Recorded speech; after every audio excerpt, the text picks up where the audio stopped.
So we were trying to take this whole talk, backwards in time. So we know about his where he is right now.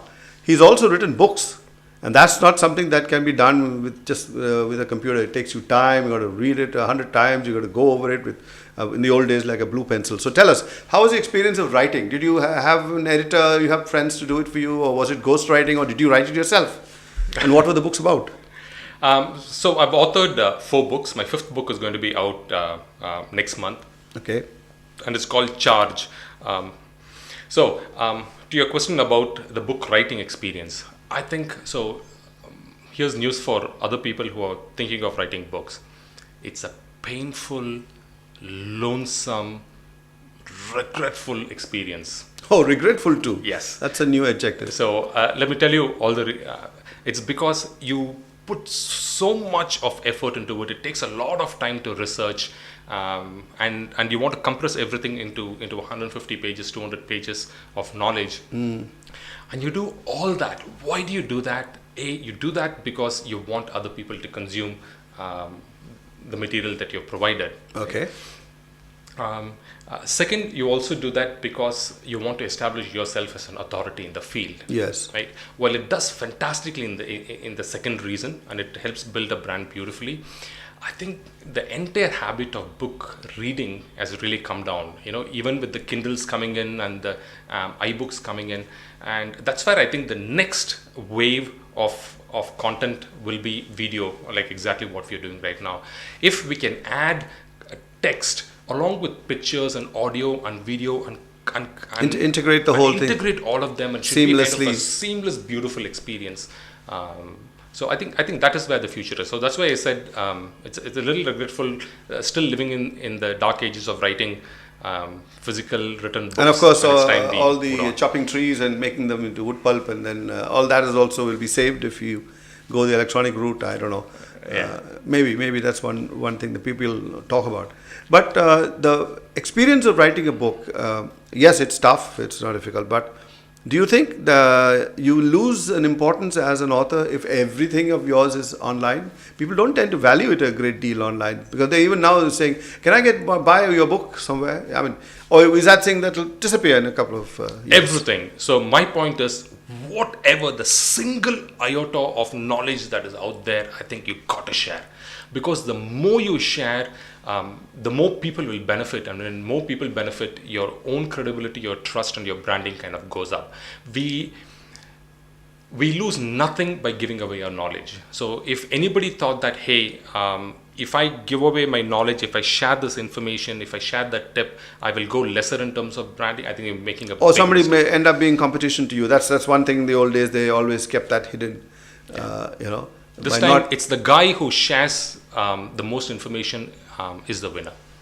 That's a new slant on this whole thing about sharing. Never thought of it like that. Yeah, so let me give you an example, right? So we all know about Wikipedia. Yes. Right? We all know also about Britannica Encyclopedia as well. Yes. And Britannica Encyclopedia has been there for centuries, and it has employed thousands and thousands of people into it. Thousands of square miles of timber too. That's right. And then up comes this guy, Jimmy Wales, who develops this website and says that, hey, you know what? We want to make this as the world's best repository of knowledge.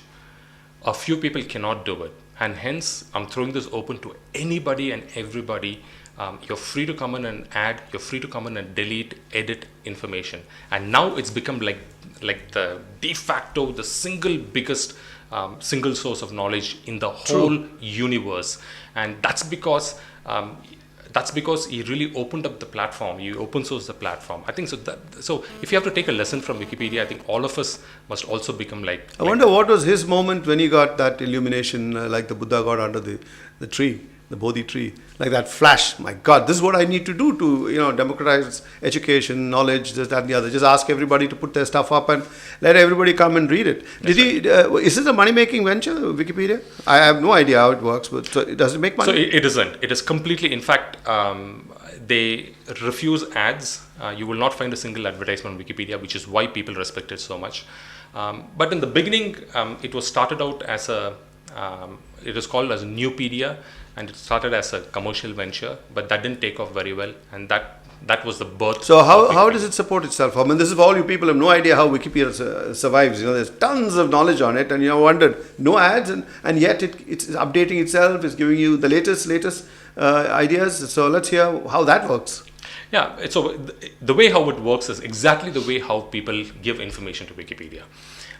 You can edit, I can edit. Similarly, a Madhav can give in 300 rupees, a Kiruba can give in 50 rupees, and it's all by individual donations around the world. Oh, so that's how it's a kind of fundraising method. Public is invited to give money. So is your publishing, your works, whatever you publish, are they also on the net?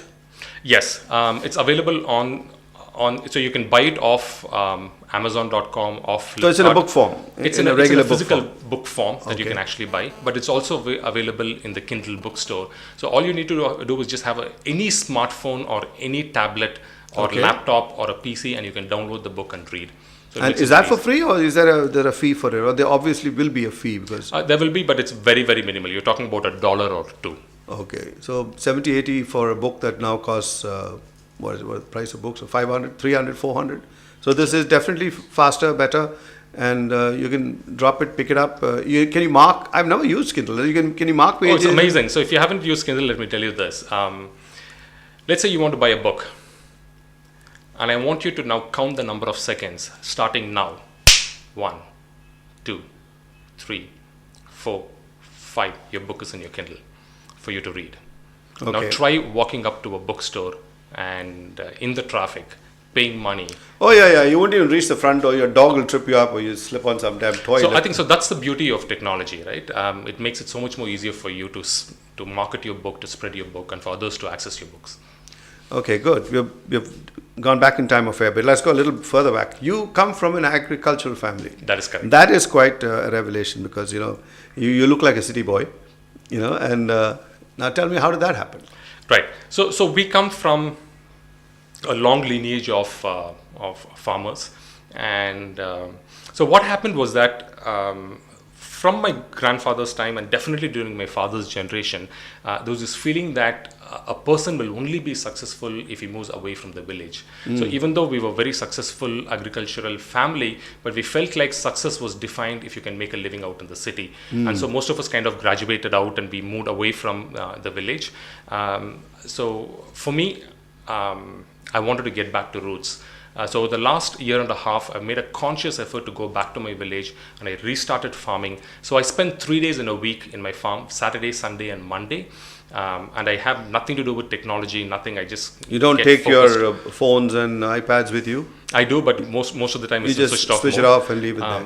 But I really focus on getting into the field and actually doing farming and growing stuff. So have you learned things off the net in your farming business? Or Lots. You have? So the internet has been a big source of information, but nothing compared to the kind of information you can get down from the farmers, because they tell from real life experience. But there's one other, I wouldn't say argument, there's one other point that people put up, which is that it takes maybe 3 weeks to train somebody to be working in a BPO or one of these modern day jobs. And it takes far more to become a farmer. So on that little intriguing note, we'll stop. When you come back, we'll find out what is the difference between book knowledge and knowledge earned by being an actually hands-on person.